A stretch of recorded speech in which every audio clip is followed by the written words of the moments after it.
161 ಅಡಿ ಎತ್ತರ ಇರುವಂತಹ ಪಂಚಮುಖಿ ಆಂಜನೇಯ ಸ್ವಾಮಿ. ಏನಕ್ಕೆ ಆಂಜನೇಯ ಸ್ವಾಮಿನ ಪಂಚಮುಖಿ ಅಂತ ಕರೀತಾರೆ, ಅದರ ಹಿಂದಿನ ಮೂಲ ಕಾರಣವೇನು ಅಂತ ನಾನು ನಿಮ್ಗೆ ತಿಳಿಸ್ಕೊಡ್ತೀನಿ.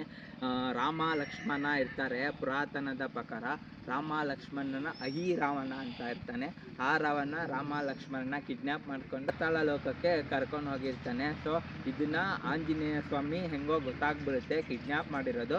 ಅವರಿಬ್ಬರನ್ನ ಆಂಜನೇಯ ಸ್ವಾಮಿ ಕಾಪಾಡ್ಕೊಂಡು ಬರೋದಕ್ಕೋಸ್ಕರ ಹೋಗ್ತಾರೆ. ಸೊ ಆವಾಗ 5 ಕಡೆ ದೀಪ ಹಚ್ಚಿಟ್ಟಿರ್ತಾರೆ. ಸೊ 5 ದಿಕ್ಕುಗಳಲ್ಲಿ ಆಂಜನೇಯ ಸ್ವಾಮಿ 5 ಅವತಾರನವನ್ನು ತಾಳ್ತಾರೆ. ಹನುಮಂತ, ಗರುಡ, ಹಯಗ್ರೀವ, ನರಸಿಂಹ, ವರಹ ಈ 5 ಅವತಾರಗಳನ್ನ ತಾಳ್ಬಿಟ್ಟು 5 ದಿಕ್ಕಲ್ಲಿರೋ ದೀಪಗಳನ್ನು ಗಾಳಿ ಈದಿ ಉಫ್ ಅಂತ ಆರಿಸ್ಬಿಡ್ತಾನೆ.